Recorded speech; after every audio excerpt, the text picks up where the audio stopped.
Mhuri yeZimbabwe kusangana zvekare kwatiri kuita pano paMbire TV patinokupai navo mururimi rweshona. Nyaya iri panapa mhuri yeZimbabwe inyaya iri kutaurika nezvayo padandemutande.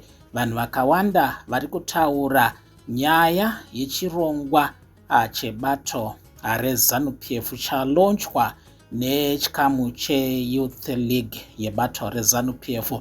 Chirongwa chekuti vari kuronga kufamba vachiita mapolitical discussions nebhazi panorongwa rwendo.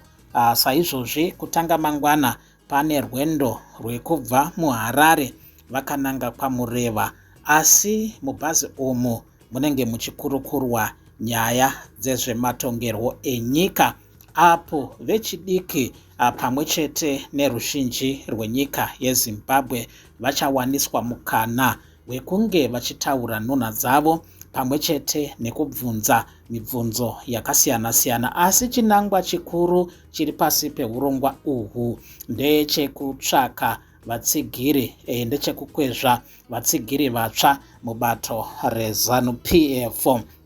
Chirongwa chiri kutungamirirwa naDeputy Political Commissar webato reZANU-PF Taurai Kandishaya. Zviri kutaurika izvozvo, chirongwa ichi chakalonchwa chinonzi Politics mubhazi. Bhazi rekutanga richasimuka mangwana roenda kuHarare, kubva kuHarare paKozio office, papost office apo wakananga kwaMurehwa. Vanhu vachandoswera vari kwaMurehwa. Pari kutaurwa kunzi chikafu nemadrinks zvichazenge zvichiprovhaidwa mubhazi imomomo. Bhazi rozodzoka zvaro kumanheru. Chirongwa chiri kuhostwa naTaurai Kandishaya, kuchiti mumwe mukuru wevechidiki mubato reZANU-PF Munashe Mututsa ndiye anenge ari guest panhaurwa kana kuti pahurukuro dzichazenge dzichiitwa.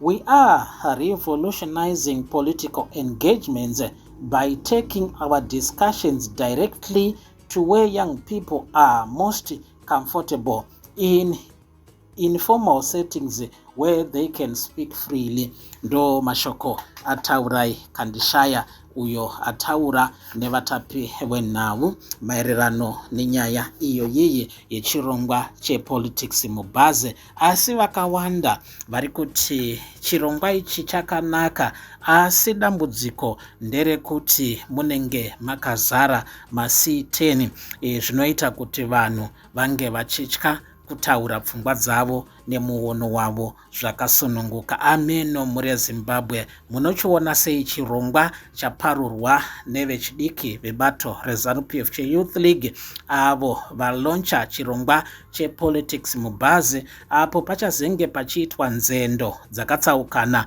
munharaunda dzenyika pachikurukurwa nyaya dzezvematongerwo enyika. Ndo mashoko aripo mhuri yeZimbabwe, asi vamwe vane muono wekuti bato reZANU-PF riri desperate kutsvaka vatsigiri, sezvo bato iri kubva nguva nenguva riri kuramba richiraswa neveruzhinji. Ndo mashoko ari kutaurika padandemutande mhuri yeZimbabwe.